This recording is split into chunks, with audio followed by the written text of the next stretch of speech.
ये कहना है कि आप पढ़ते पढ़ते 5 क्लास में चले आए, 5 क्लास में पढ़ते हैं ना, और 5 क्लास में पढ़ने के बाद भी आप अभी तक जो सबसे मूल जो चीज़ होती है, सबसे पहले आपने जब स्लेट पेंसिल या सबसे पहले जो आप पढ़ाई जब शुरू किए होंगे तो क्या मिला होगा? कॉपी या पेंसिल मिली होगी। सबसे पहले क्या सिखाया गया होगा आपको? माँ सिखाई होंगी, पापा सिखाए होंगे। उसके बाद स्कूल में गए ना, यहाँ पाठशाला में आते हैं तो सबसे पहले दिन जो पढ़ाई होती है, निशा ये बताओ क्या होती है वो? सबसे पहले हम क्या पढ़ते हैं? सबसे पहले क पढ़ते हैं या अ पढ़ते हैं। सबसे पहले स्वर जो है, हिंदी स्वर वो अ होता है। तो सबसे पहले हम अ पढ़ते हैं, अ को सीखते हैं, या क पढ़ते हैं, क को सीखते हैं। उसके बाद दूसरी जो शब्द आती है वो होती है ख या आ। अभी तक आप 5 क्लास में पढ़ने के बावजूद भी आप क ख ग घ का उच्चारण सही नहीं जानते हैं, अ आ का उच्चारण सही नहीं जानते हैं नहीं। और रही बात की अब क ख ग घ और क ख ग घ और अ जो है, ये हिंदी का क्या है? स्वर और व्यंजन है। राधिका बहन को ये बताना है कि हिंदी का जो स्वर है उसमें कौन कौन शब्द आते हैं, बताइए। कितनी बार मैंने बताया है, ओ आ जो होती है निशा बहन, ओ आ ई वो स्वर है, और क ख ग जो है वह व्यंजन है।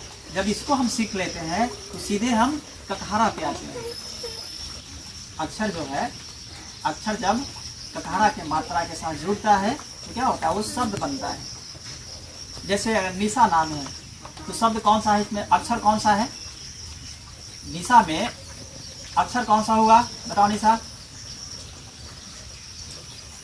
अक्षर हुआ न, और ककहारा की मात्रा कौन सी है उसमें? हर्षईकार। न में जब हर्षईकार लगता है तो नी होता है। और उसके बाद फिर कौन सा अक्षर है? तलाव्या स। हमने तीनों स का उच्चारण करना आपको बताया था। तो न, हर्षईकार, तलाव्या, स, आकार, निशा। तो आपने देखा कि यहाँ पे क ख ग की जरूरत पड़ी,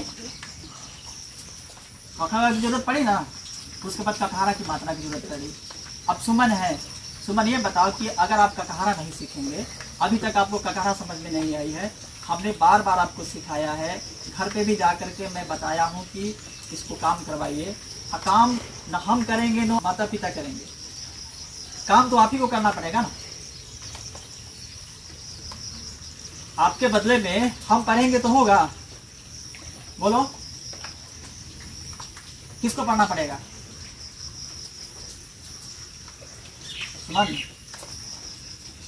किसको पढ़ना पड़ेगा? बोलो कुछ भी। हमको पढ़ना पड़ेगा कि मम्मी पापा को पढ़ना पड़ेगा कि तुमको पढ़ना पड़ेगा? किसको पढ़ना पड़ेगा? तुमको पढ़ना पड़ेगा। जब हमारी बारी थी तो हमने पढ़ा होगा ना। ऐसा नहीं है कि आपको ही पढ़ना पड़ रहा है, आपको ही ये बोझ लग रही है। जब हम भी आपके जैसे थे, हम भी पढ़े हैं, तभी ना हमको आया है। तो आज आपको भी पढ़ना पड़ेगा। और जब तक पढ़ेंगे नहीं तब तक आगे नहीं बढ़ेंगे। जब तक ककहारा की मात्रा समझ में नहीं आए तब तक तुम कुछ भी लिख नहीं पाओगे, कुछ भी जो है पढ़ नहीं पाओगे। पढ़ाई लिखाई जितनी भी विद्याएं हैं उसको जानने के लिए, जितनी भी ज्ञान है उसको जानने के लिए क ख ग घ अ आ और ककहारा चाहिए। और जब तक ये नहीं आएगी तब तक इतना सुंदर सुंदर किताब है, दुनिया में इतनी ज्ञानें हैं, और ज्ञान को कौन बताता है? किताब बताता है। तो हमको किताब पढ़ना आएगा तभी ना हम उस ज्ञान को जान पाएंगे। इसीलिए क ख ग घ अ आ और ककहारा की मात्रा का ज्ञान सबसे पहले दिया जाता है। अगर आपको नाम भी अपना लिखना है तो उसमें भी आपको क्या चाहिए? आपको क ख ग आना चाहिए, ककहारा आना चाहिए, अ आ आना चाहिए, तब ना लिख पाएंगे। सुमन आपका नाम है तो क ख ग घ के क्रम में आता है ना दंतिया सा, और उसके बाद में फिर ककहारा में आपको आना पड़ेगा। तो स हर्षौकार लिखिएगा। फिर क ख ग घ में आइएगा तो एक शब्द है म, फिर उसको लिखेंगे, और फिर एक शब्द है न। तीनों को जब जोड़ेंगे और ककहारा की मात्रा को जब जोड़ेंगे तब ना सुमन बनेगा। ये चीज अगर आपको समझ में नहीं आएगी तो आप कभी आगे नहीं बढ़ पाएंगे, और इतना कठिन भी नहीं है। कठिन आपको इसलिए लगता है कि आपको उससे दोस्ती नहीं है, आप उसको बोझ समझते हैं, भारीपन समझते हैं, इस कारण ऐसा होता है। अब जब 2 क्लास में थे तो लोगों का मैं चिट्ठी लिखा करता था। क्यों लिखा करता था? जब मैं पहला क्लास में था तो क ख ग घ और कटहरा बहुत अच्छे ढंग से पढ़ लिया था मैंने। तो कहीं ना कहीं से आपको ये चीज सीखना पड़ेगा। माता पिता गुरु तीनों मिलके क्या देते हैं? माता सबसे पहले शिक्षिका होती है, पिता होते हैं, फिर गुरु की बारी आती है। सबसे पहले जो बच्चा जब छोटा होता है, जब छोटे रहे होंगे, सबसे पहले क्या माँ सिखाती है, माँ बोलना, छोटे छोटे शब्द को सिखाती है ना। तो सबसे पहला गुरु कौन है? हर इंसान का सबसे पहला जो गुरु है उनकी माँ है, पिता है, उनके परिवार के लोग हैं।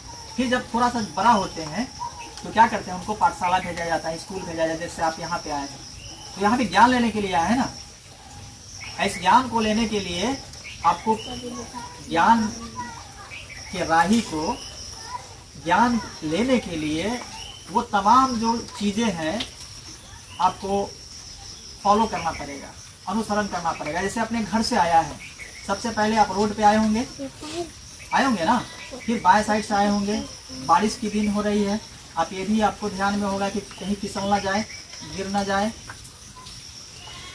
फिर यहाँ तक पहुँचे हैं ना। तो अगर शिक्षा के आप राही है, शिक्षा को अगर चाहते हैं कि हम ग्रहण करें तो आपको पूरी तरह से आपको शिक्षार्थी बनना पड़ेगा।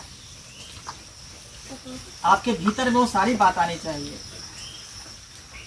क्यों माता बोलते हैं कि तुम पढ़ाई करो, पिता बोलते हैं पढ़ाई करो, हम भी बोलते हैं कि पढ़ाई करो, क्यों बोला जाता है? इसका कारण है कि एक समय पे सभी छूट जाते हैं। माँ जो है ये जानती है कि शिक्षा बहुत जरूरी है, पिता भी यही कहते हैं कि पढ़ो, अब पढ़ते नहीं हो तो पिटाई भी लगती हो किसी को। हम मेरे पास भी आते हो तो हम भी कहते हैं पढ़ो, और कभी कभी हम भी डांटते हैं, कभी कभी हम भी जो है कि 2-4 छड़ी लगा ही देते हैं। ज़्यादा कदा क्यों बोला जाता है पढ़ने के लिए? इस बात को समझना पड़ेगा ना। शिक्षा जो है वही जीवन को चलाता है। माता पिता आपके घर पे हैं, माता पिता का साथ आशीर्वाद के रूप में रहता है। हर जगह आपके साथ तो नहीं रह सकते, हम भी आपके साथ हमेशा नहीं रह सकते ना। लेकिन माता पिता गुरु समाज जो ज्ञान देता है वो हमेशा आपके साथ चलता है। अभी एक चीज़ हो गई है नई आधुनिक ज़माने में कि मोबाइल सबके पास होता है, वो हमेशा साथ होता है। आदमी खाते उसको, उठते बैठते सोते जागते हमेशा उसके साथ रखता है। ठीक है, तो माता पिता गुरु आपके घर के लोग आपका अच्छा चाहते हैं, आपकी भलाई चाहते हैं, आपके जीवन में उन्नति चाहते हैं। और उन्नति के लिए आपके साथ हमेशा क्या होना चाहिए? ज्ञान होना चाहिए। इसीलिए जो है कि ज्ञान की एक कड़ी होती है, क्लास 1 से लेकर जितना आगे तक जाएंगे, शिक्षा कभी जो है ना खत्म नहीं होती है। पूरा सीखने का नाम ही जीवन है। पूरी तरह से रुचि बनाना है पढ़ाई की तरफ। आप खेलिए भी, और हर जगह ज्ञान की जरूरत पड़ती है। आप खेल रहे हैं उसमें भी ज्ञान की जरूरत है, आप चल रहे हैं उसमें भी ज्ञान की जरूरत है। किसके साथ हमको रहना है, किसके साथ नहीं रहना है, किसकी संगत करनी है, किसकी संगत नहीं करनी है। तो ये आज की जो बात है इसको पूरा आत्मसात करना है, पूरे आचरण में बैठाना है। और पाठशाला का जो अपना प्रार्थना सभा में जो भी कुछ गायन होती है उसको पूरा मनस्थ करना है और उसको उतारना है अपने जीवन में। ठीक है शिवम भाई, उसको क्या करना है? उतारना है। उतारने का मतलब ये है कि हमको उस राह पे चलना है। हमको हमेशा अच्छे बात को सोचना है, अच्छा करना है, अच्छे लोग के बीच में रहना है। आप जब अच्छा होंगे तभी ना आप किसी को कुछ दे सकते हैं, चाहे अच्छा बनने की तरफ जो है कुछ को ला सकते हैं। आपका भी वही बात है, आपका 26 जनवरी को एडमिशन हुई थी, और तब से लेके अभी आप 3 क्लास में हैं। क ख ग घ अंग बड़ी मुश्किल से 5 शब्द आपने सीखा है, और हर तीसरे दिन आप उसको भूल जाते हैं। काय बोलते हैं? आपसे मैंने एक दिन गाना गवाया था, तो गाना बहुत आपने अच्छा गाया था। आप कुछ लड़का बोलता है कि आप गाली भी बकते हैं, तो वो चीज़ याद रहती है। और पढ़ाई लिखाई क्यों याद नहीं रहती है? इसका कारण ये है कि आप पढ़ने लिखने वाले बच्चों के बीच में नहीं रहते। ठीक है, इस चीज़ को हमेशा ध्यान में रखना है और ध्यान में रख कर ही काम करना है। सारे दोस्त जो हैं, सारे सहपाठी जो हैं वो भाई बहन हैं, उनसे झगड़ा नहीं करना है, बड़े जो है उनसे सीखना है, उनको प्रतिष्ठा देना है। और बड़ों का भी काम है छोटे को स्नेह देना है। ये मेरा छोटा भाई है, इसको कोई ऐसा चीज़ गलत हमसे ना सीख जाए कि इसकी जो है ना इसके भीतर में जो है कोई बुराई आ जाए। इसका हमेशा ध्यान होना चाहिए। हम जहाँ भी खड़े हो एक अनुशासन में खड़े हो। पिता के साथ कैसे बात करना है, माता के साथ कैसे बात करना है, गुरु के साथ कैसे बात करना है, भाई बहन के साथ कैसे बात करना है। आज सुबह में आए हैं, किन किन लोगों ने अपने माता पिता बड़े लोगों को प्रणाम करके आया है। चलिए पहले शिवम से शुरू करते हैं। शिवम जी बताइए, घर से आए हैं तो आपकी तो मम्मी है नहीं, पापा हैं आपके, प्रणाम करके आए हैं, क्यों नहीं किए? आगे आ जाओ। तो शिवम भाई सबसे पहले ये बताइए कि आप घर से आए तो पापा को प्रणाम किए हैं आज? नहीं किए। काहे नहीं किए? सीधे से खड़े रहो पहले। क्यों नहीं किया? क्या मन में क्या चल रहा था कि नहीं किया? हम तो रोज बताते हैं ना, हम तो बताते हैं आपको कि घर से आने से पहले सभी बड़े को प्रणाम करना है। क्यों नहीं किए? क्या मन में चल रहा था? बोलो, कुछ भी बोलो ना, तो जवाब दो उसका। हम जो कोई भी आदमी अगर सवाल करता है तो जवाब चाहता है। क्यों नहीं किया? है सामने से खड़े रहो सीधे से। क्यों नहीं किया? कोई जवाब नहीं है। चलिए कृष्णा कुमारी आप बताइए कि घर से आए हैं तो, अरे सामने खड़े रहो तुम, फिर इधर उधर क्या देख रहे हो? कोई लेके भाग जा रहा है उसको। सामने सीधे खड़े रहो। कृष्णा भाई ये बताइए कि आप घर से आए हैं तो प्रणाम किए हैं बड़े लोग को? तो जूता घर बना गया है।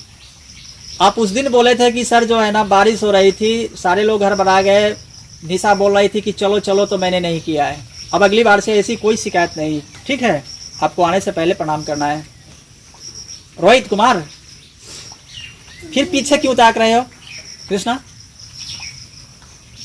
हम उस समय से लगातार खड़े हैं तुम्हारे साथ। हम कभी कहाँ पीछे ताके हैं, इधर ताके हैं, इधर ताके हैं। खड़े होने का मतलब है जब खड़े रहे तो पूरी तरह से खड़े रहे, जब बैठे तो पूरी तरह से बैठे, जब लेटे तो पूरी तरह से लेटे। चलिए रोहित भाई, घर से अलग हुआ तो मम्मी के, पापा के, दादा के, दादी के प्रणाम कल हुआ? एकदम सच बोल रहे हो? प्रणाम किए हो?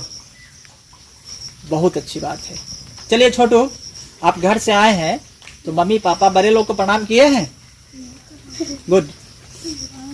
आप बताइए आकृति कुमारी, आप नहीं किए हैं? क्यों नहीं किए हैं? याद नहीं थी? क्यों याद नहीं था? याद अगर नहीं रखेंगे तो पनिशमेंट मिलेगी, आगे से याद रखिएगा ना। चलिए अब चलिए, अब बड़े भाई आप बताइए, आप ही की बारी है। टिंकू भाई, घर से आप आए हैं तो मम्मी पापा बड़े लोग का पाँव छुए हैं? झूठ नहीं बोलना है, छुए हैं ना? चलिए गुड। रोशनी बहन आप बताइए, प्रणाम किए हैं? नहीं किए हैं? क्यों नहीं किए हो? अगले दिन से याद रखना है। राखी बहन बताइए। गुड। सुमन भाई प्रणाम किए हैं? काहे नहीं किए हो? हम जो बातें कहते हैं वो समझ में नहीं आती है, याद नहीं रहता है।